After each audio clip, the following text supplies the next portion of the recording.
ओम कृष्णाय वासुदेवाय हरये परमात्मने प्रणतक्लेशनाशाय श्रीगोविन्दाय नमो नमः। गंगातरङ्गरमणीयजटाकलापं गौरी निरन्तरविभूषितवामभागं नारायणप्रियमनङ्गमदापहारम् वाराणसीपुरपतिं भज विश्वनाथं। वाराणसीपुरपतिं भज विश्वनाथम्। अत्र भवतां समीसां स्वागतं वर्तते। आज नया प्रकरण, यद्यपि इसकी पूर्व पीठिका हम लोगों ने कल समझी, अत भाव कर्मक प्रक्रिया। इसके पहले जितने भी धातुओं से लकार आए वो सब कर्ता अर्थ में आए, क्योंकि धातु चाहे सकर्मक हो चाहे अकर्मक हो, कर्ता में तो लकार आता ही है। बात समझेंगे नहीं? इसलिए तीन वाच्य होते हैं, हम प्रयोग भी करते हैं, कर्तृवाच्य, कर्मवाच्य, भाववाच्य। तो सकर्मक और अकर्मक धातुओं से कर्ता में तो लकार होता ही है, लेकिन जब धातु सकर्मक होती है तो कर्ता के साथ साथ कर्म में भी लकार आता है। वैसे ही यदि धातु अकर्मक होती है तो वहां पर भी कर्ता के साथ साथ भाव में भी लकार आता है। इसीलिए यस्मिन् अर्थे लकार, जिस अर्थ में लकार आता है वही वाच्य होता है।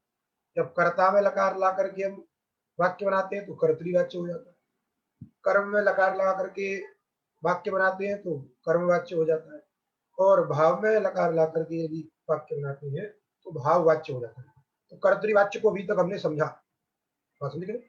यज्ञ यज्ञ लगन सन्नंत जितने भी सब समझे हमने, वो सब कर्तृवाच्य के ही रूप थे। अब यहाँ बता रहे हैं भाव कर्म प्रक्रिया से भाव और कर्म, भाव में भी लकार आएगा और कर्म में भी लकार आएगा।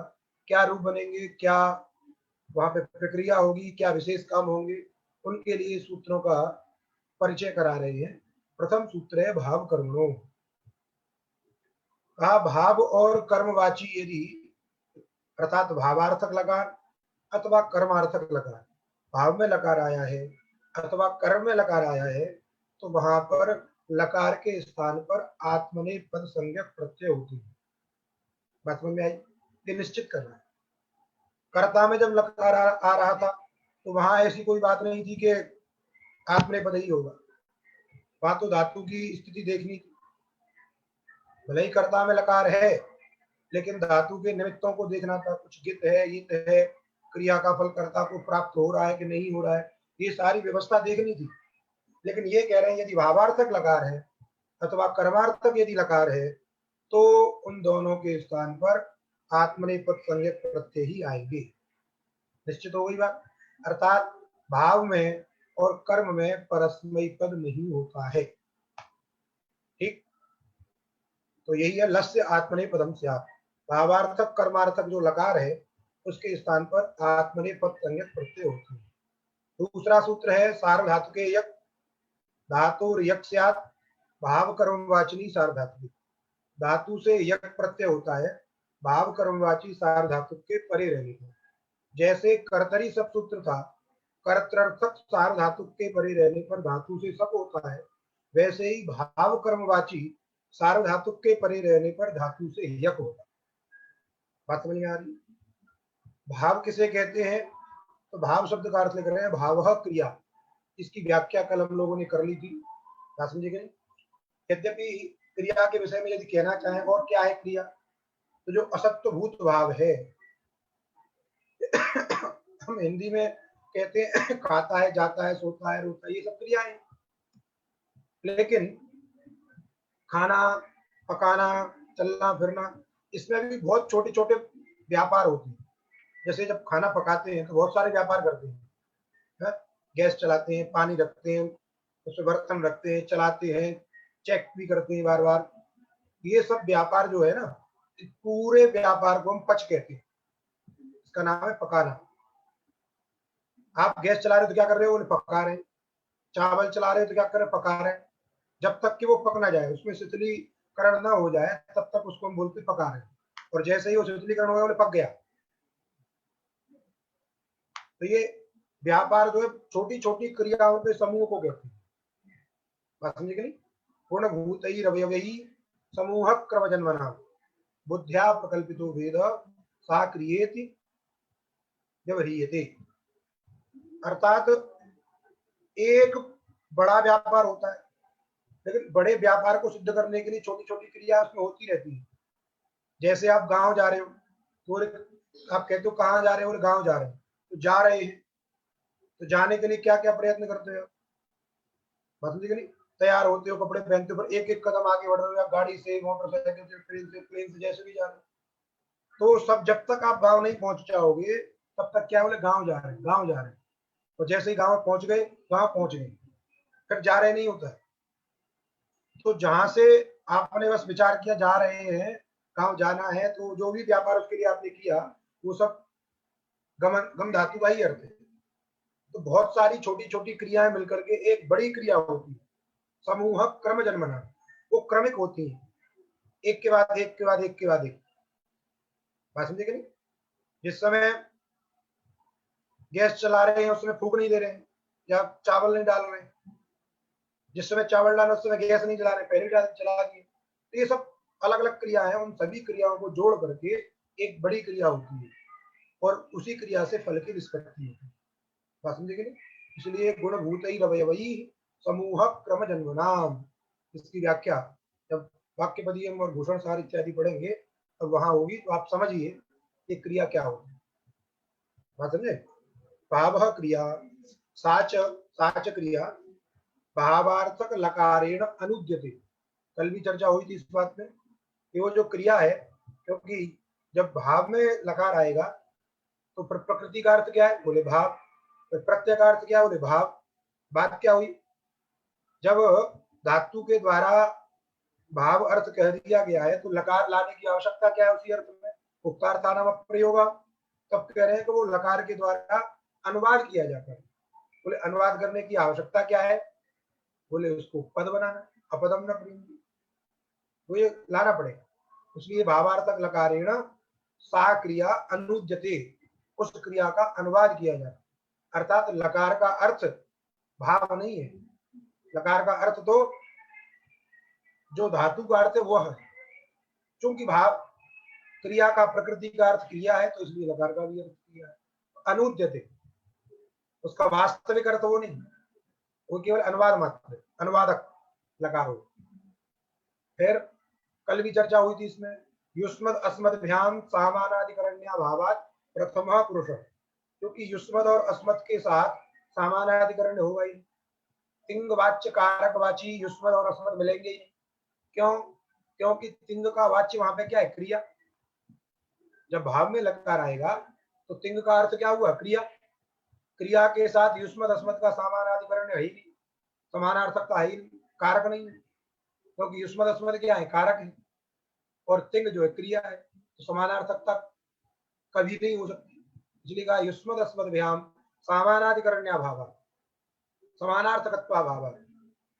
केवल क्या आएगा उसमें, प्रथम पुरुष आएगा। बात समझे? उसी को एक नंबर टिप्पणी पे भी लिखा है, युष्मद अस्मदो भाववाचकत्वाभावात् लकारस्य भाववाचकत्वात्।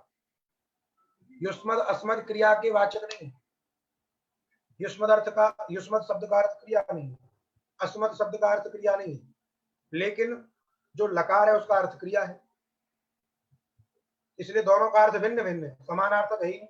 इसलिए समानार्थकत्वाभावात् सामानाधिकरण्यम नास्ति इति भावः, सामानाधिकरण है ही नहीं।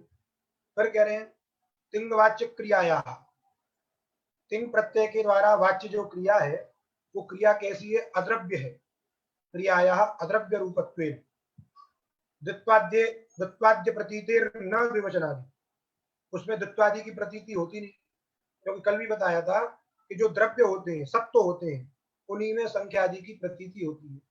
ये अद्रव्य है।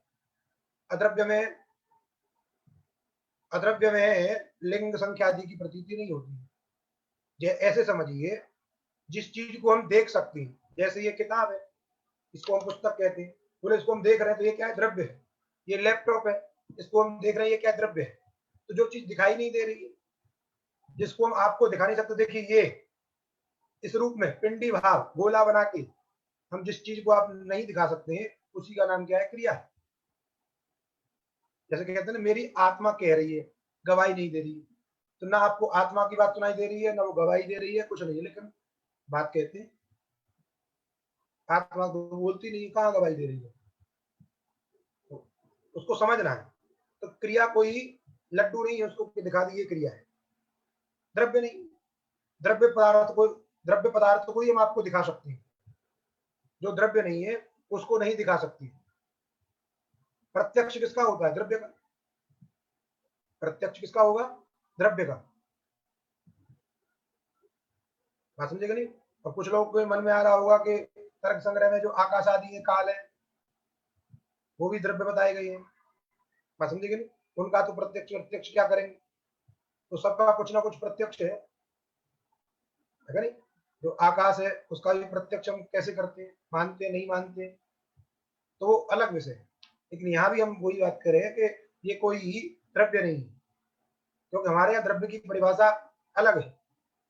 लिंग संख्या कारकानन्वयित्व अद्रव्यत्व, जिसमें लिंग संख्या कारक की प्रतीति नहीं होती है उसे अद्रव्य कहते हैं। तो क्रिया में नहीं होती है, इसलिए क्रिया क्या है? अद्रव्य है। उनके यहाँ समवायी कारणत्व द्रव्यत्व, जो समवायी कारण होता है उसको द्रव्य कहते हैं। द्रव्य गुण कर्म भिन्नत्व सति जातिमत्व, ऐसा वो नैयायिक लक्षण करते हैं, तो अलग दर्शनांतर रीति से है। लेकिन यहाँ पे क्या है? लिंग संख्या कारक की प्रतीति जिसमें नहीं होती है उसे अद्रव्य कहते हैं।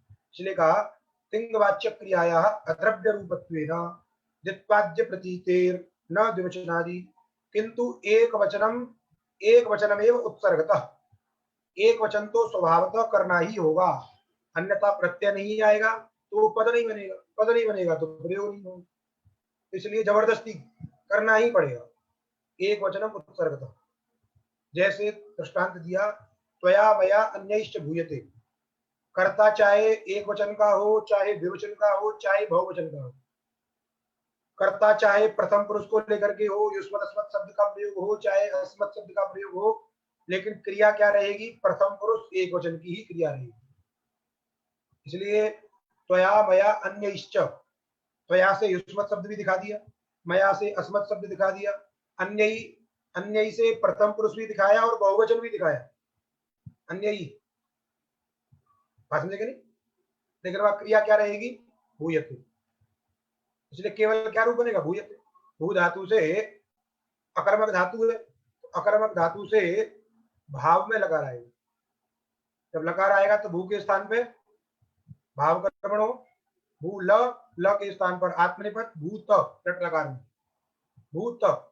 फिर त क्या है? सार धातु के, भावार्थक सार धातु के। तो भावार्थक सार धातु के परे रहने पर क्या होगा? सार धातु के यक, उससे यक हो जाएगा। तो भूयत, चूंकि यक कित है तो गुणादि का प्रश्न ही नहीं है, वृद्ध्यादि का प्रश्न ही नहीं। भूयत और पिता आत्मनिपदानाम पेरे से हित कर दीजिए भूयते, केवल एक वचन में प्रयोग भूयते। अब यहाँ भूयते नहीं होगा अथवा भूयंते नहीं होगा, क्यों? ये धातु कैसी है? अकर्मक। अकर्मक धातु से भाव में लकार आएगा तो केवल प्रथम पुरुष एक वचन का ही रूप बनेगा भूयते। सह भूयते, तौ भूयते, ते भूयन्ते, ऐसे बनेंगे? नहीं बनेंगे, क्योंकि सह का प्रयोग नहीं। क्यों? क्योंकि भूयते में जब कब भाव में लकार है तो कर्ता में क्या होगी? तृतीया, ध्यान देना है। इसलिए वहां पे क्या होगा? तेन भूयते। बात समझेगा नहीं? इसलिए वहां त्वया मया अन्य लिखा है, तृतीया का सब लिखा है,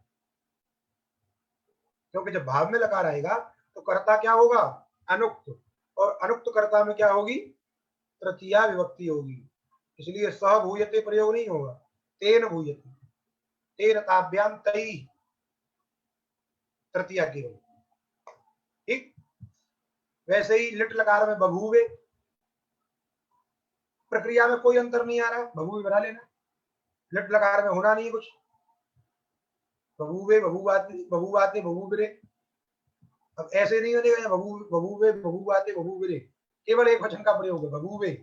इसलिए भूयते बभूवे और जब लुट लकार में कुछ प्रयोग बनाना है तो उसके लिए सूत्र है, देखिए स्य सिच सीयुट तासिसु, स्य सिच सीयुट तासिसु भाव कर्मणो रूपदेशे अज्जन ग्रह दृशाम व चिण्वदिच्च। ठीक, तो देखिए स्य सिच सीयुट तासिसु ये सप्तम मंत्र है। भाव कर्मणो, समझे कि नहीं, ये षष्ठ्यंत है या सप्तम मंत्र, विचार करना, समझे कि नहीं, क्योंकि अर्थ का भाव कर्मणो हो गम्य मानयो, और उपदेश सप्तम मंत्र है। अज्जन ग्रह दृशाम ये स्थानीय है, और वह विकल्पार्थक है। चिण्व, चिण्वत ये अतिदेश अर्थात वती प्रत्यांत है, चिण्वत, और इड ये प्रथमांत है, चकारव्य। अर्थ करना है इसमें, क्या अर्थ है, तो देखिए उपदेशे अच, तो पहले उपदेश शब्द लिया, उपदेशे अच, अचवाने अजंत, बात समझी कि नहीं, क्योंकि धातु का अनुवृत्ति है, उस धातु में अच विशेषण हो गया तो अजंत हो गया धातु, इसलिए लगा उपदेशे यो अच तदंता नाम धातु नाम। धातु यहाँ पर लिखा नहीं लेकिन समझना, क्योंकि धातु की चर्चा। तो उपदेशे यो अच, उपदेश में जो अच तदंता नाम, तदंत अर्थात अजंत जो धातु, उपदेश में जो अजंत धातुएं हैं, और हनादि नाम, हन ग्रह दृश्य, तीन लिखा है ऊपर, अज्जन अच हन ग्रह दृश्य, अच से हो गया अजंत धातु, हन धातु, ग्रह धातु और दृश्य धातु, इसलिए कहा अजंता नाम हनादि नांच, हनादि धातुओं को चिणीव अंग कार्यम, चिणी माने चिणी इव, चिणीव, चिणी इव माने चिणी माने चिण के परे रहने पर, चिण के परे रहने पर जो कार्य होती हैं वे अंग कार्य यहाँ भी होंगे, इन धातुओं को भी होंगे। चिणीव अंग कार्यम भाष्या विकल्प से होंगे। अर्थ समझ में आ रहा है? उपदेश में जो अजंत धातु, हन धातु, ग्रह धातु और दृश्य धातु, इनको चिण प्रत्यय के परे रहने पर जो जो कार्य होते थे वो यहाँ भी होंगे अंग कार्य, विकल्प से। किसके परे रहते, तो कहा स्यादिसु, स्यादिसु माने स्य सिच सीयुट तासिसु, स्य प्रत्यय परे हो, सिच प्रत्यय परे हो, सीयुट परे हो, तास परे हो। लेकिन ये जो स्य सिच सीयुट ये जो प्रत्यय होंगे ये किस अर्थ को बताएंगे, तो कहा भाव कर्मणो गम्यमानयो, ये भावार्थक और कर्मार्थक, अर्थात वहां पे भाव में लकार आएगा अथवा कर्म में लकार आएगा, तब भाव कर्म गम्यमान रहने पर, भाव कर्मणो गम्यमानयो स्यात्, और भाव कर्मणो गम्यमानयो, और स्यादि नाम जो प्रत्यय है स्य सिच सीयुट तास, ये जो प्रत्यय है इनको क्या होता है, इडागमश्च, इड का आगम भी होता है। बात समझ में आई? उपदेश में जो अजंत धातु और हन धातु, ग्रह धातु, दृश्य धातु, इन सभी धातुओं को चिण प्रत्यय के परे रहते जो अंग कार्य होते वे विकल्प से यहाँ भी होंगे भाव कर्मार्थक स्यादि प्रत्ययों के परे रहते, और साथ साथ जो स्यादि प्रत्यय है उन स्यादि प्रत्ययों को इड का आगम भी होगा। बात समझे? अब देखिए प्रयोग में आइए, चिणवत भाव पक्षे अयम इट, जब चिणवत भाव होगा तो इडागम हो जाएगा, और चिणवत भावात वृद्धि, चिणवत भाव जब होता है तो वृद्धि भी होगी, तो वृद्धि भी हो जाएगी, तो प्रयोग बनेगा भाविता। क्या प्रयोग बनेगा, तास में भाविता, भू धातु से लुट लकार में वहां पे डा करेंगे, तास हो जाएगा भू ताश डा, तो के स्थान पर डा हो जाता है, भू ताश डा। अब लगाइए ये सूत्र, क्योंकि भाव में लकार है तो भावार्थक तास प्रत्यय हो गया, उसके परे रहने पर अजंत धातु, उपदेश में भू धातु अजंत है, अजंत धातु को क्या हो गया, चिणवत भाव, तो चिणवत भाव जब होगा तो चिण को मान के क्या होता है, बोले इडागम, तो इडागम भी हो जाएगा, और वृद्धि, तो वृद्धि भी हो जाएगी, तो ऊ को वृद्धि होगी, औ भऊ ई तास डा, आवादेश कर दीजिए भाविताश डा, तो सामर्थ्य अवश्य लोग उधर तकार का आकार बढ़ा दीजिए, मिल जाएगा भाविता। और जब ये चिणवत भाव नहीं होगा तो भविता, वृद्धि नहीं होगी, गुण हो जाएगा। देखिए 3 नंबर पे, पहले 2 नंबर पे लिखा है चिण परे यथा अंगस्य वृद्ध्यादि कार्यम। चिण प्रत्यय के परे रहने पर जैसे अंग को वृद्ध्यादि कार्य होते हैं, तद्वत् अत्र, उसके समान यहाँ पर भी स्यादिषु परेष्वपि, स्यादि प्रत्ययों के परे रहने पर भी होंगे।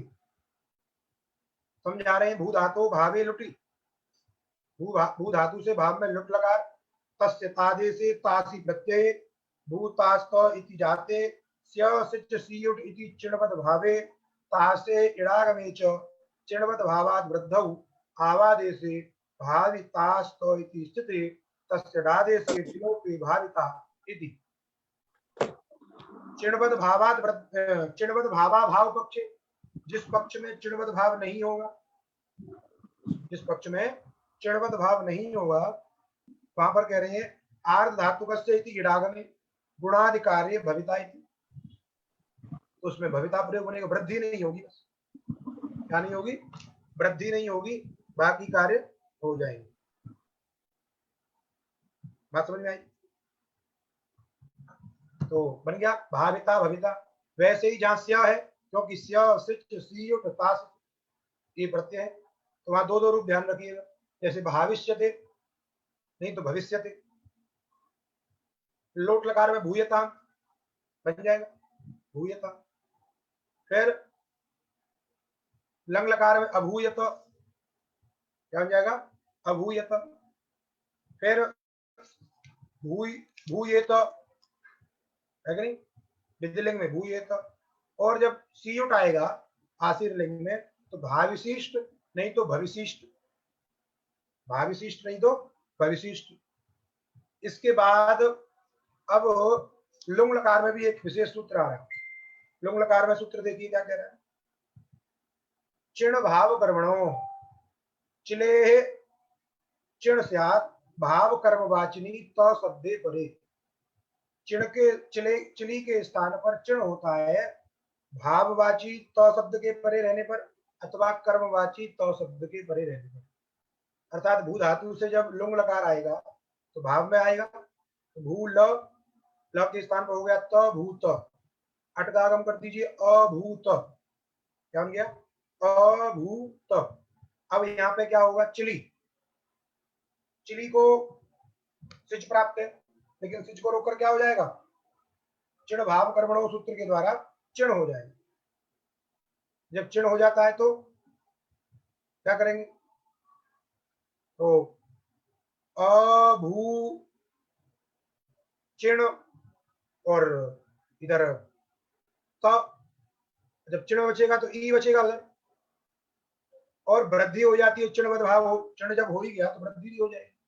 तो अभऊ ई त, का चिणोलुक, चिण से परे सबका लुक हो जाता है, और आबादेश होकर के जो ची में जो ई बचा है उसको ई मिल जाएगी, तो क्या रूप बनेगा, अभावी। बात समझेगा नहीं, अभूत चिली, चिली के स्थान पे हो गया चिण, चिण में बचता है ई, और चिणो लुक से तो का हो जाता है लुक। बात समझेगा नहीं, अजनी जैसे बनाए थे आप, पीछे आया था ना अजनी, अजनिष्ठ, तो वही है चिणो लुक, और वृद्धि हो गई, आबादिश हो गया, मिला दीजिए अभावी। बात समझे। फिर अभाविष्यत, अभाविष्यत लरिंग लकार में एक वचन में, और अभविष्यत, जब चिणवत भाव हो गया तो वृद्धि हो गई, अभाविष्यत, जब नहीं होगा तो अभविष्यत। इस प्रकार एक एक रूप बन गया सब लकारों में। बात समझ में आ गई। अब और कुछ विशेष बात बता रहे हैं, क्या बता रहे हैं, कह रहे हैं अकर्मकोपी उपसर्ग वसात सकर्मक। जो अकर्मक धातुएं होती हैं वे भी उपसर्ग लगा देने पर सकर्मक हो जाती है। जैसे भू धातु अकर्मक है, लेकिन यदि उसमें अनुपसर्ग लगा दिया जाएगा तो वो धातु कैसी हो जाएगी, सकर्मक। और जब धातु सकर्मक हो जाएगी तो उसमें कर्म में लकार आएगा, या तो कर्ता में आएगा अथवा कर्म में लकार आएगा। तो कर्ता की चर्चा हम पहले कर चुके हैं, तो यहाँ पे कर्म में लकार आएगा। इसलिए कह रहे हैं अकर्म को भी उपसर्ग वसात सकर्मक, अकर्मक धातु भी उपसर्ग के लग जाने पर सकर्मक हो जाती है। 4 नंबर पे लिखा। अब जब कर्म में लकार आएगा तो सभी जितने भी पुरुष हैं सब व्यवस्था बनेगी, क्योंकि वहां पे प्रत्येगार्थ क्या होगा, कर्म, प्रत्यार्थ क्या होगा, कर्म, तिंग का, तो तिंग वाच्य हो गया कर्म। और वैसे ही यदि युष्मद अस्मद भी क्या हो जाती है, कर्म हो जाती है, तो तिंग वाच्य कारक वाची हो जाएगा, समानार्थकता चली जाएगी। तो समानार्थकता जाने पर वहां पे मध्यम और उत्तम का भी प्रयोग होगा। इसलिए 4 नंबर टिप्पणी पे कह रहे हैं तेन कर्मणि प्रत्यये युष्मदस्मदो लकार वाच्य कर्म कारक वाचित्वात् तिंग सामानाधिकरण्येन द्वित्व बहुत संख्या संबंधस्यापि सत्वेन न पुरुष वचन वचनानुपत्ति, क्योंकि युष्मद अस्मद के साथ में भी सामानाधिकरण बन जाएगा, द्वित्वादि संख्या की प्रतीति भी हो जाएगी, तो न तो वह पुरुष व्यवस्था की अनुपत्ति है और न ही वचन व्यवस्था की अनुपत्ति है। जैसे हमने कल भी चर्चा की थी, देवदत्त त्वाम अनुभवति, देवदत्त त्वाम अनुभवति, ये कर्तृवाच्य प्रयोग हुआ। देवदत्त तुमको अनुभव करता है, इसी को यदि हम कर्मवाच्य बनाएंगे तो देवदत्त में तृतीया हो जाती है, तो देवदत्तेन, त्वाम कर्म था उसमें प्रथमा हो जाएगी, तो त्वाम का क्या बनेगा उधर, देवदत्तेन त्वम, एक वचन उधर हो जाएगा त्वम। अब त्वम कर्म है, अब कर्मवाच्य बना रहे हैं तो कर्म के हिसाब से लगा रहा है,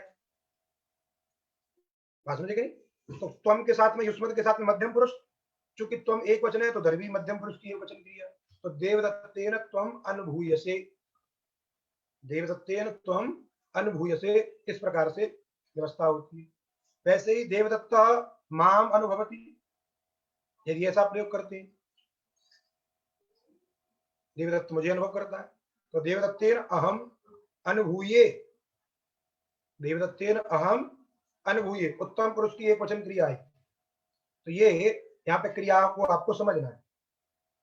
इसलिए कह रहे हैं यहाँ पर पुरुष व्यवस्था और वचन व्यवस्था की अनुपत्ति नहीं होगी। क्यों? क्योंकि जो प्रत्यय है उस प्रत्यय का अर्थ है कर्म, तो तिंग वाच्य क्या हुआ, कारक कर्म।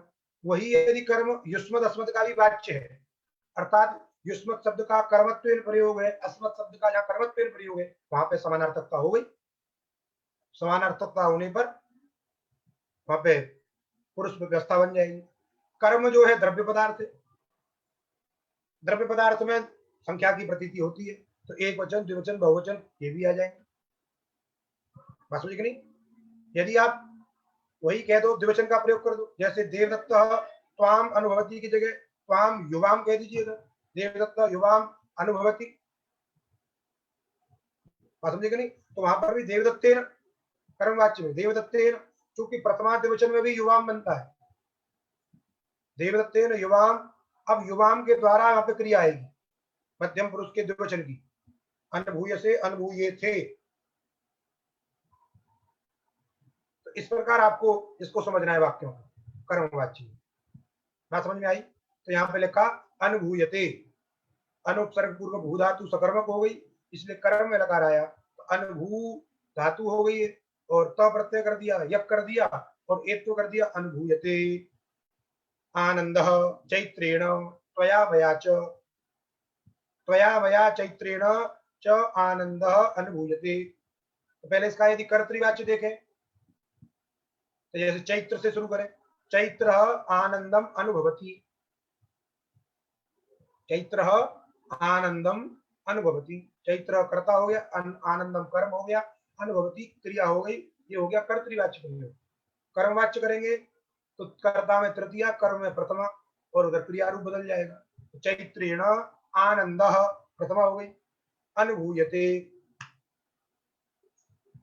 बात समझी कि नहीं। त्वम आनंदम अनुभवसी, बात समझी कि नहीं। त्वम आनंदम अनुभवसी, ये कर्तृवाच्य प्रयोग होगा, क्योंकि त्वम करता है वो। इसी का यदि कर्मवाच्य बनाएंगे तो त्वया आनंद अनुभूयते, क्योंकि आनंद कर्म है, तो कर्म के हिसाब से क्रिया आएगी। तो अनुभूयते, अहम आनंदम अनुभवामि, अहम आनंदम अनुभवामि, मैं आनंद का अनुभव करता हूं। इसी का कर्मवाच्य बनाएंगे, मया आनंद अनुभूयते। इसलिए तीनों को बनाकर रख दिया है, अनुभूयते आनंद आनंद चैत्रेण त्वया मया च। ठीक, तो इसके पूरे प्रयोग चलेंगे सभी लकारों में, सभी पुरुषों में, सभी वचनों में। तो अनुभूयते, अनुभूयते, अनुभूयेते, अनुभूयन्ते, अनुभूयसे, अनुभूयेते, अनुभूयध्वे, अनुभूये, अनुभूयावहे, अनुभूयावहे। इस प्रकार इसके प्रयोग बन जाएंगे। तो प्रक्रिया में कोई खास अंतर नहीं है। अब प्रयोग भी देख लीजिए, त्वम अनुभूयसे, अहम अनुभूये, बनता है, अहम अनुभूये, बना दिए। फिर सीधा दे दिया उन्होंने लोंग लकार का रूप दे दिया, बात समझे? अन्वभावी, तो बाकी के रूप आपको बनाने, बाकी के अनुभूवे, अनुभूवे, बभूवे, बभूवाते, बभूविरे, अनु जोड़ देना, अनुभूवे, अनुभूवाते, अनुभूविरे, अनुभाविता, अनुभावितारो, अनुभावितार, अनुभावितासे। बात समझे कि नहीं? यहाँ पर भी ध्यान रखना है, एक बार भाविता, एक बार भविता। वैसे ही अनुभाविष्यते और अनुभविष्यते, अनुभूयताम, अनुभूयेताम, अनुभूयन्ताम, अनुभूय। समझे कि नहीं? अब जैसे लोट लकार का आपको कर्तृवाच्य प्रयोग पूछा जाए, जैसे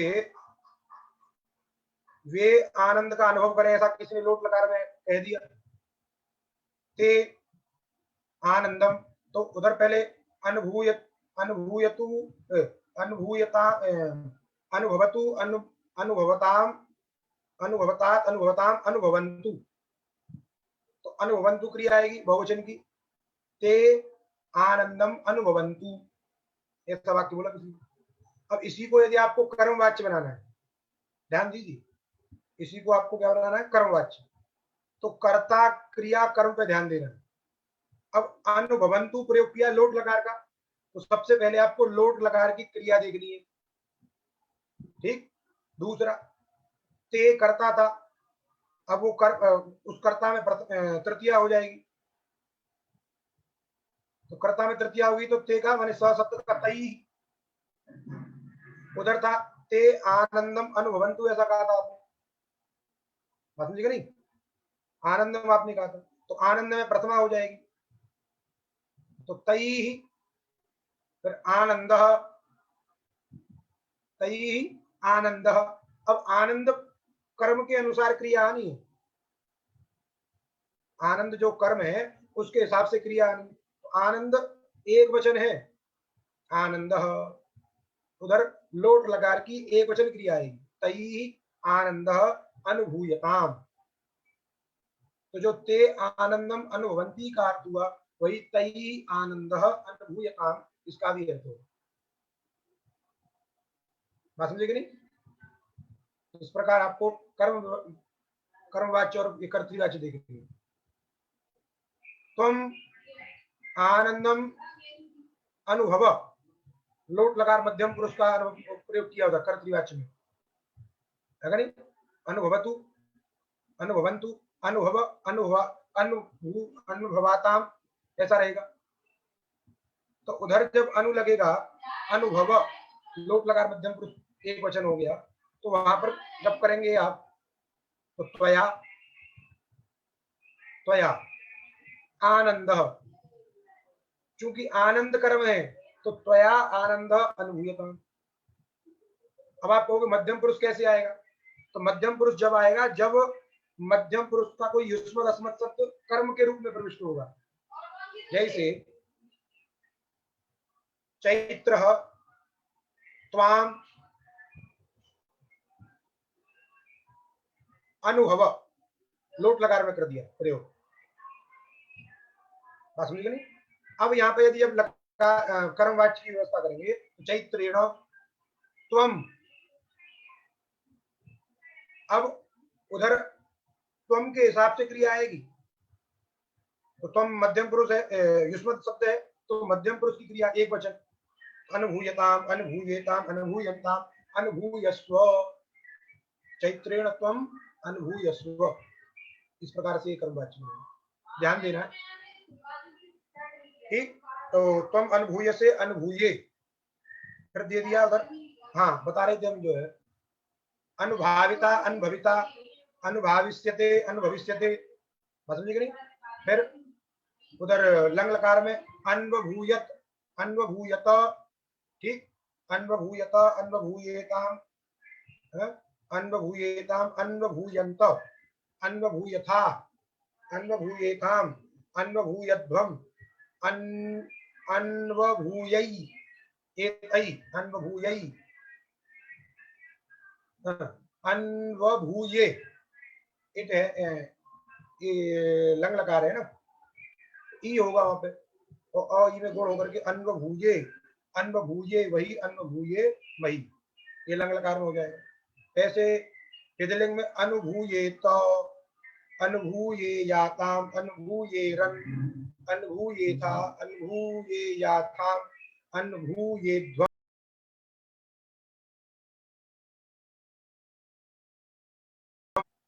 फिर अनुभाविशिष्ट, जब सीओ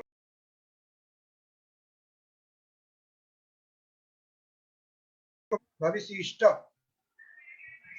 और लुंग लकार में अन्वभावी, अभावी तो बनता ही है, अनु लग गया तो अन्वभावी, अन्वभावी अन्वभावी शाताम अन्वभावी शताम, क्योंकि जब त शब्द आएगा तो त शब्द में तो सीधा चिन्ह भाव कर्मण लग जाएगा, तो आप एक ही रूप है।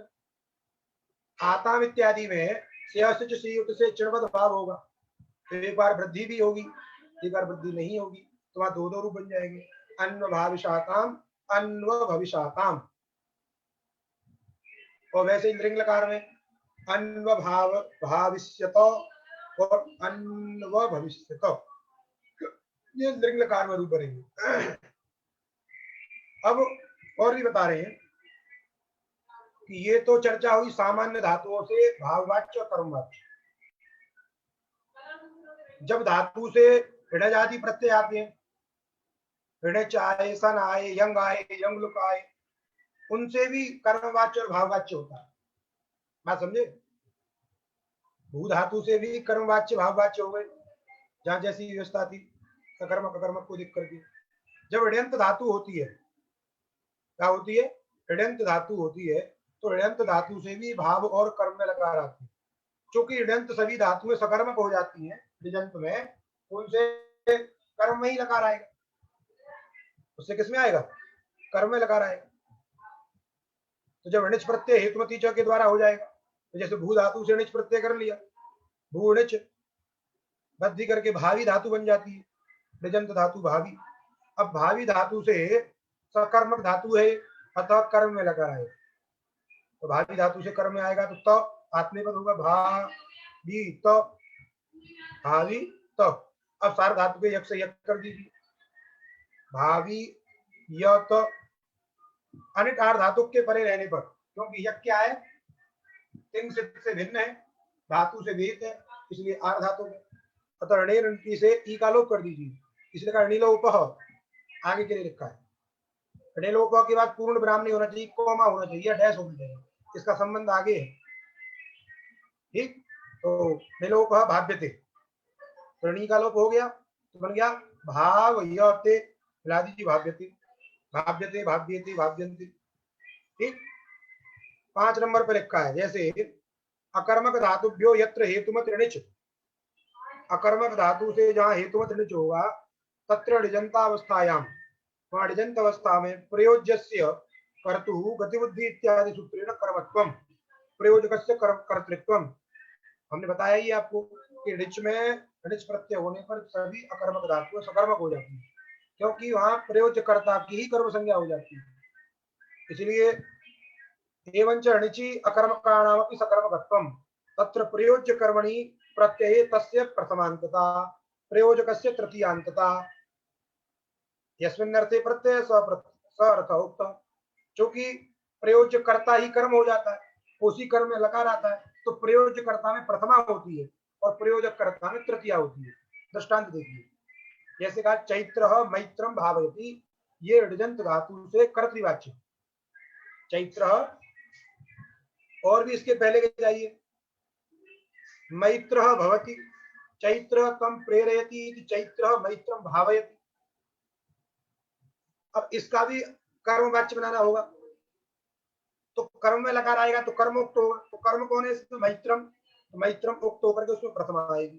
कर्ता जो प्रयोजक करता है चैत्र, वो अनुक्त होगा तो तृतीया हो जाएगी। तो चैत्रेण चैत्रेण मैत्र भाव्यते, चैत्रेण मैत्रो भाव्यते, ये कर्मवाच्य हो गया ऋजंत धातु से कर्मवाच्य। वैसे ही चैत्र त्वाम भावयति, ये युष्मद का दिखा रहे हैं, चैत्र त्वाम भावयति ऐसा कर्तृवाच्य प्रयोग हुआ ऋजंत धातु में। इससे जब कर्मवाच्य बनेगा तो चैत्रेण त्वम भाव्य से, त्वम के हिसाब से भाव्य से होगी। चैत्रो माम भावयति इति चैत्रेण अहम भाव्ये, तो कर्तृवाच्य कर्मवाच्य में समझ में आ रहा है कि नहीं? तो भाव्यते भाव्यते भाव्यन्ते भाव्यसे भाव्येषु भाव्यत्वे भाव्ये भाव्यावहे भाव्यावहे भावयान चक्रे भावयाम बभूवे भावयामासे। बात समझे कि नहीं? चिण्वदिट, अब चूंकि तास प्रत्यय आ रहा है तो चिण्वद भाव होता है उसमें, तो क्या प्रयोग बनता है? भाविता और भावयिता दो रूप बनते हैं। ऋजंत धातु से, याद रखिए, ऋजंत धातु से कर्म वाच्य में ये भाविता भावयिता लुट लगा है। कैसे है तो सिद्धि देखिए, 1 नंबर टिप्पणी में लिख दी है, ज्यादा दिमाग नहीं लगाना। ऋयंतात् भावयति, ऋयंत भावी धातु से कर्मणि लुटी, कर्म में लुट दिया। तादिकारे, प्रत्यय कर दिया, तादिकारे जाते भावी तास्त, भावी ऋजंत धातु हो गई, तास प्रत्यय हो गया, त जो है आत्मी प्रत्यय हो गया। इत्यवस्थायाम स्यव से चिड़वद भावे, स्यव से सूत्र के द्वारा चिड़वद भाव हो गया, और तास को इट का आगम हो गया, चिड़वद भावे इटी च, तो क्या बन गया? भावी ई तास्त इति जाते। णेर नटी इति णेड लोपे, णेर नटी के द्वारा क्या होगा? नी का लोप होगा। लेकिन कहेंगे नी लोप कब होता है? अनिट आर धातु के परे रहने पर। तास आर धातु है लेकिन इट तो हो ही गया यहाँ पे, जब चिड़वद भाव हुआ तो इट भी हो गया, जब चिड़वद भाव हुआ इट हो गया, तो अनिट आर धातु नहीं है, तो णी का लोप नहीं होगा। ये प्रश्न होगा मन में, तो कह रहे ऐसी शंका नहीं करनी चाहिए। णेर नटी इति णेर लोको न स्यात् कुतः इट परत्वात् इति न संख्यम, ऐसी शंका यहाँ नहीं करनी है। क्यों? क्योंकि यहाँ पे असिद्ध वक्त्राभात का विषय है, ध्यान दीजिए। किसका विषय है? असिद्ध वक्त्राभात। यहाँ पे पहले क्या हुआ है? चिण्वद भाव। अब क्या करना है? णीर नटी से लोप। तो असिद्ध वक्त्राभात का अर्थ क्या है? समानाश्रय कर्तव्य, समान निमित्तक कार्य में कर्तव्य आवीय कार्य की कर्तव्यता में कृत आवीय सिद्ध हो जाता है। जो आवीय कार्य हमको करना है उसकी कर्तव्यता में जो किया गया आवीय कार्य सिद्ध हो जाता है। तो देखिए दोनों सूत्र 6वें अध्याय के ही है, आवीय सूत्र है। सेवा सिचवी 6-4-62 का है, और णेर लोपी णेर नटी भी 3रे अध्याय का सूत्र है। तो दोनों के दोनों कैसे आवीय कार्य। तो अभी करना कौन सा है? णेर नटी, उसकी कर्तव्यता में किया हुआ जो कार्य है सेवा सिच वाला, वो असिद्ध हो जाएगा। जब असिद्ध हो जाएगा तो उसको इट दिखाई नहीं देगा, क्योंकि चिण्वद भाव के साथ इट करता है, उसको इट दिखाई नहीं देगा। तो कैसा मिलेगा? अनिट आर धातु। तास कैसा दिखाई देगा उसको? अनिट आर धातु। तो अनिट आर धातु मान करके णी का लोप हो जाएगा। क्या बन जाएगा? भाव, भाव इट तास्त, भाव इट तास्त, मिला दीजिए, क्या बनेगा? भाविता। जब चिण्वद भाव नहीं होगा, समझे कि नहीं, उसमें क्या होगा? क्योंकि ताश को तो वैसे भी इट का आगम होता है, एक तो सूत्र ये करता है विशेष, और सामान्य जब ये सूत्र नहीं करेगा तो आर धातु को स्टेट बना से होगा। अब इट हो जाएगा और नी लोप नहीं होगा यहाँ पे, अब क्योंकि आ भी कार्य नहीं है, तो वहां पे क्या होगा, जो नी है उसको गुण अयादेश और इट वाला ही मिल जाएगा, तो भावयिता, तो दो रूप बन गए। वही कहा णेर नटी इति णेर लोपो न स्यात् इतः परत्वादिति न संज्ञम, क्यों, असिद्ध असिद्धवदत्राभात इत्यनेन चिण्वत् इटो असिद्धत्वात्, चिण्वत् को मान करके जो इट हुआ है वो असिद्ध हो जाएगा। तथा चणिलोपे रादेश कार्ये रादेशाधिकारे तत्सिद्धम, चिण्वत् भाव भी रहे, जब चिण्वत् भाव नहीं होगा तो आर धातु का राग में तत्र नीलोपा भावे, नीलोप नहीं होगा वहां, क्यों, वहां पे असित भाग का विषय नहीं है, तो क्या होगा, बोले गुण अयादेशयो भावयिता की निष्पन्नम, तो वहां पर क्या हो जाएगा, भावयिता ऐसा रूप बन जाएगा। तो भाविता भावयिता, भाविष्यते भावयिष्यते, सर्वत्र दो दो रूप यहां बन रहे हैं। फिर अभाव्यत, ये लंग लकार का रूप दे दिया, अभाव्यत, विधिलिंग में भाव्यत, आशीर्लिंग में भाविशिष्ट और भविष्य भावयिशिष्ट, भाविशिष्ट भावयिशिष्ट असित भाग। फिर लुंग लकार में अभावी, क्योंकि यहाँ पर तो चिण भाव कर्मण चिलेश्चिड़ स्यात्, और जब द्विवचन आएगा तो अभाविशाताम अभावई साताम, वहां पर दो हो जाएंगे। तो ये हो गया ऋजंत से कर्मवाच्य, किससे हो गया ये, ऋजंत से कर्मवाच्य। अब देखिए सन्नंत से कर्मवाच्य, सन्नंत धातु से कर्मवाच्य, जैसे बनाया प्रयोग बुभूष्यते। पहले एक दो बात समझ लीजिए, सन्नंत धातु से, यगंत धातु से और यगलुगंत धातु से क्या स्थिति होती है। तो जैसे पूर्ववत्सना सूत्र था, क्या था, पूर्ववत्सना, समझे कि नहीं, तो पूर्ववत्सना इस सूत्र के द्वारा सन की प्रकृति जैसी रहती थी, तो सन के बाद भी वैसे ही उससे प्रत्यय आते हैं। जब सन्नंत धातु होगी तो सन्नंत धातु की भी स्थिति वैसी ही रहेगी। यदि सन्नंत धातु के पहले उससे परस्मय पद संज्ञक प्रत्यय आ रहे हैं, तो सन्नंत के बाद में यदि इधर करते हैं उधर भी क्या आते हैं, परस्मय पद संज्ञक प्रत्यय आते हैं, आत्मनेपद संज्ञक प्रत्यय आते हैं। लेकिन यदि कर्मवाच्य और भाववाच्य होगा, समझे कि नहीं, कर्मवाच्य और यदि भाववाच्य रहेगा तो वहां पर जो सन्नंत अकर्मक धातुएं होंगी, क्योंकि सन की प्रकृति यदि अकर्मक है, सन की प्रकृति यदि अकर्मक है तो अकर्मक सन्नंत धातु होगी, तो अकर्मक सन्नंत धातु से भाव में लकार आएगा और सकर्मक सन्नंत धातु से कर्म में लकार आएगा। ठीक, जैसे भू धातु अकर्मक है, भू धातु कैसी है, अकर्मक, उससे हमने सन प्रत्यय कर दिया, तो ये सन्नंत धातु भी कैसी रहेगी, अकर्मक, और अकर्मक धातु से किसमें लकार आता है, भाव में, इसलिए यहाँ पर बुभूष्यते,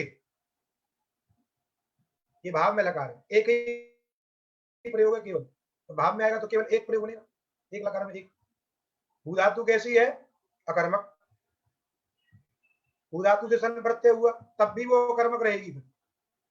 अब सन्नंत भू धातु से कर्म में यदि भाववाच्य यदि कर्मवाच्य की कोई व्यवस्था करनी होगी तो वहां पर अकर्मक धातु होने के कारण भाव में लकार आएगा। जैसे भूभूष्यते, भू धातु सन कर लीजिए, भूसन, तन्य को दुत्व कर लीजिए, भू भूस, पूर्व व्यास हलाद शेष अभ्यास चर्च हरस्व, बुभूष, बुभूष की सनाद्यंता धातु से धातु संज्ञा।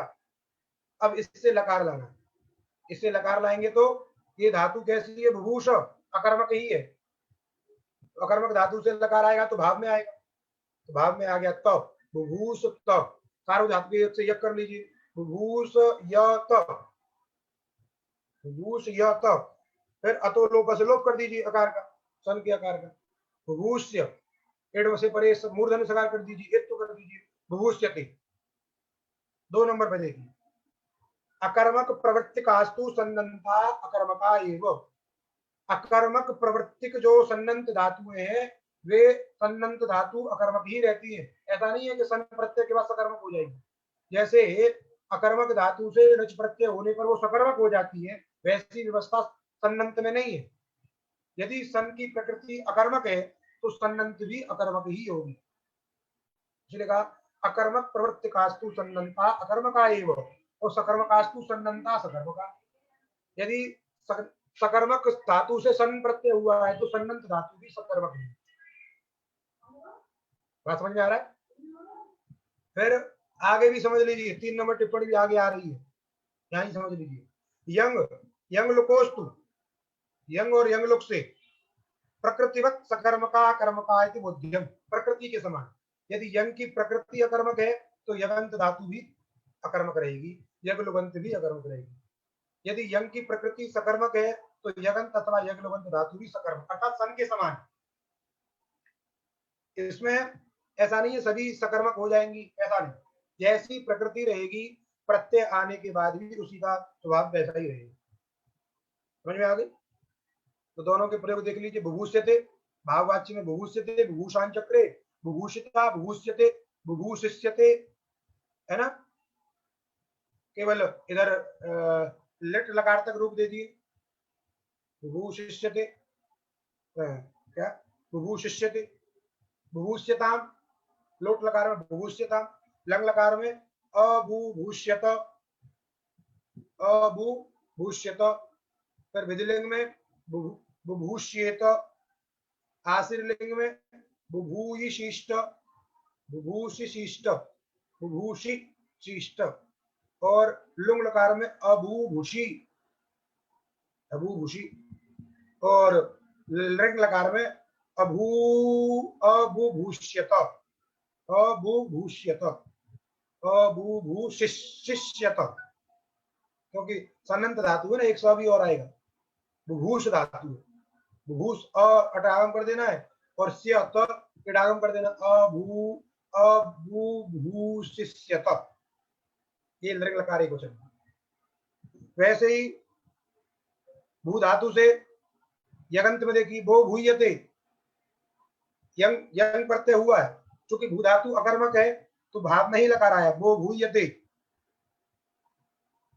ठीक, वो भूयते, और वो भूयान चक्रे, वो भूयिता, वो भूयिष्यते, वो भूयिष्यते, वो भूष्य, वो भूयताम, अबो भूयत, अबो भूयत, दो यकार, एक तो यंग का यकार, एक यक का यकार, अबो भूयत, वो भूयेत, वो भूयिशिष्ट, वो भूयिशिष्ट, और अबो भूय, और अबो भूयिष्यत, ये भू धातु से हो गई, क्योंकि भू धातु अकर्मक है।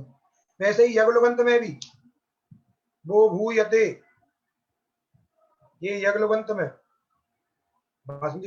वो भूयते, वो भूयान चक्रे, वो भाविता, वो भविता, वो भाविता, वो भविता, फिर वो भाविष्यते है, वो भविष्यते, क्योंकि यहाँ पे यंग का लुक हो गया है।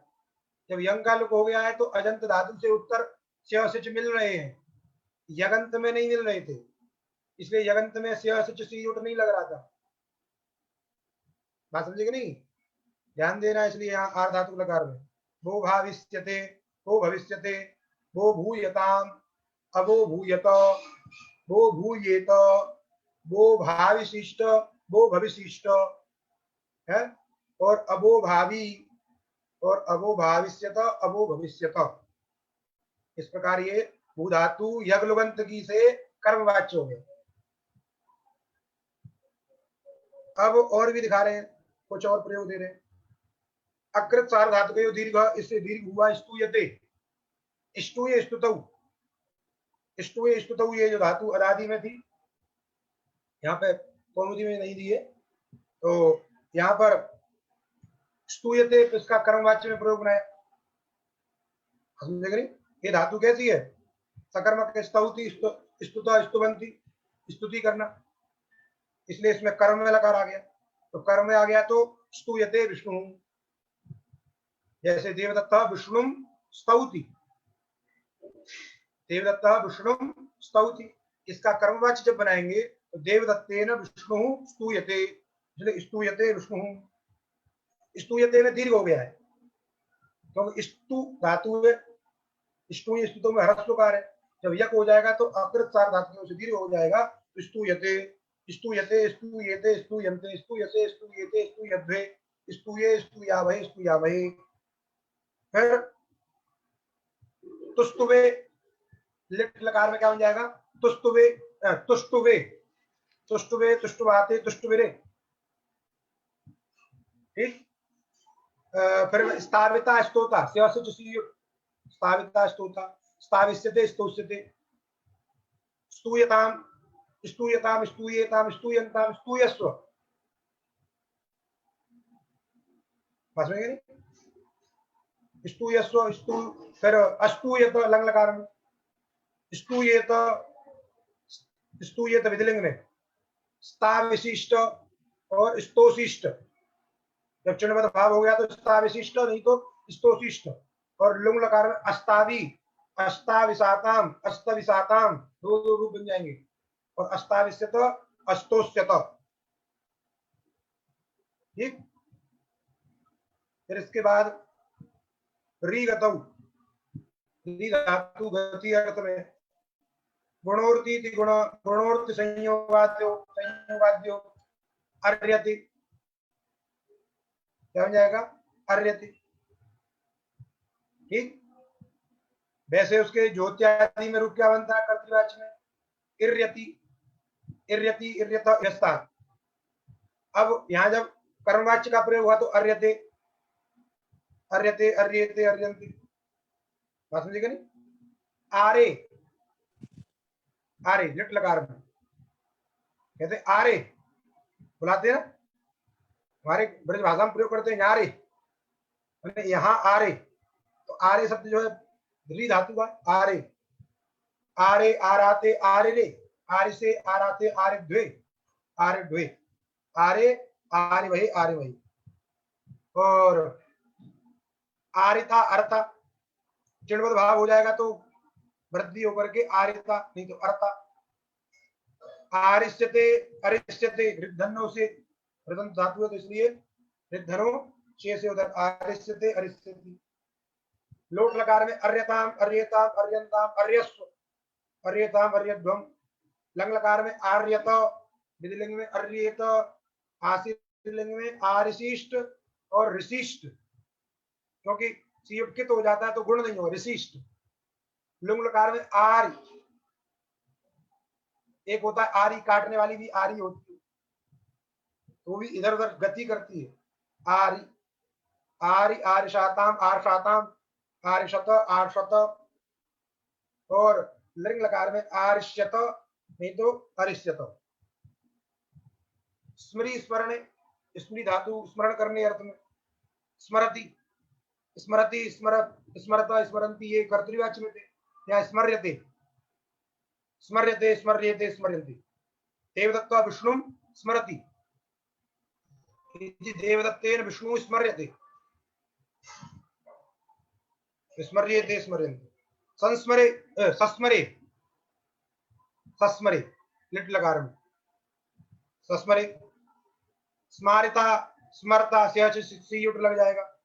स्मारिष्यते, स्मरिष्यते, स्मार्यताम, अस्मर्यत, स्मर्येत, स्मारिशिष्ट, स्मृशिष्ट, अस्मारी, अस्मारिशाताम, अस्मृशाताम, दो रूप बन जाएंगे उधर द्विवचन से लेकर के। और उधर बन जाएगा अस्मारिष्यत, अस्मरिष्यत। यहां पर लिख दिया 4 नंबर पे इधर, उपदेश ग्रहणात् चिण विदित, क्योंकि ये री धातु उपदेश अवस्था में कैसी है? अजंत है। उपदेश अवस्था में कैसी है? अजंत है, क्योंकि जब गुण हो जाता है तो रेफांत हो जाती है, कर गुण हो जाएगा। लेकिन उपदेश अवस्था में तो अजंत ही है, इसलिए यहाँ पे आरिता, अर्था लग जाएगा। उपदेश अवस्था में अजंत होना चाहिए। उपदेश अवस्था में री धातु अजंत है, इसलिए आरिता, अर्था, स्मारिता, स्मरता। फिर आगे के लिए स्रंसु, ध्वंसु इत्यादि में अनिदितामिति नलोप सस्यते, स्रंसते बनता था वहां पे, स्रंसते, ध्वंसते आया था ना द्वादि में, स्रंसु, ध्वंसु और स्रंसने, तो आत्मनेपद प्रत्यय आते थे वहां पे कर्तृवाच्य में। लेकिन यहाँ पे कर्मवाच्य करेंगे तो स्रस्यते, अनिदिताम से लोप हो जाएगा, स्रस्यते, सस्यते, सस्यन्ते। है, सस्रंसे, स्रंसिता, स्रंसिष्यते, है, स्रस्यताम, अस्रस्यत, अस्रस्यत, स्रस्येत, स्रंसिशिष्ट, असंशिष्ट, असंशिष्यत, ये आप रूप देगा। फिर आगे के लिए इदितस्तु नंद्यते, जो धातु इदित होती है, जैसे पुनः समृद्धौ, ये इदित धातु है। इसमें यद्यपि अनिदिताम इस सूत्र के द्वारा नकार का लोप हो जाता है, लेकिन पुनः इदितोनुम धातु से नमागम हो जाता है, तो नकार रहेगा उसमें। तो वहां पे क्या बनेगा, जैसे नंदती बनता था कर्तृवाच्य में, नंदती, नंदता, नंदंती, यहाँ पे नंद्यते, नंद्यते, नंद्यते, नंद्यन्ते, नंद्यते, नंद्यते, नंदन्ते, ननंदे, ननंदे, ननंदाते, ननंदेरे, नंदिता, नंदिष्यते, नंद्यताम, अनंद्यत, नंद्येत, नंदिशिष्ट, अनंदी, चढ़ भाव कर्मणो, अनंदी, अनंदिष्यत, प्रकार रूप आप देखिए। आगे संप्रसारणम, यज धातु से, यज धातु से लिख दिया, संप्रसारण करने के बाद में इज्जते, यज धातु का क्या बन गया कर्मवाच्य में, इज्जते, इज्जते, इज्जते, इज्जन्ते, ईजे, ईजे, ईजाते, ईजे, जट लकार में, यष्टा, यक्षते, इज्जताम, अइज्जत, इज्जेत, यक्षिष्ट, अयाजी, अयक्षाताम, अयक्षत, और अयक्षत, अयक्षताम, अयक्षन। इस प्रकार इसका बन गया, कितना रह गया है अभी, चलिए अभी रह गया है 4-5 सूत्र है, आज यही करते हैं, ठीक है। तो आप रूप देखिए, लिखिए कर्मवाच्य के रूप, और कर्मवाच्य के वाक्य बनाइए। प्रत्येक लकार में, प्रत्येक लकार से कभी युष्मत, प्रत्येक लकार से प्रत्येक पुरुष का, जैसे मध्यम पुरुष का यदि प्रयोग करना है तो मध्यम पुरुष के युष्मत अस्मत् को कर्म के रूप में लाइए। जब कर्म के रूप में लाएंगे तो वो कर्ता बनेगा, उसके अनुसार फिर लकार आएगा उसी लकार में। तो ये सभी लकारों में कर्मवाच्य, भाववाच्य इत्यादि बनेंगे। तो आप कुछ वाक्य बनाइए, फिर कल बताइएगा, कल इस प्रकरण को भी करेंगे और आगे वाला प्रकरण भी करेंगे, ठीक है। आज यही पाठ विश्राम करते हैं।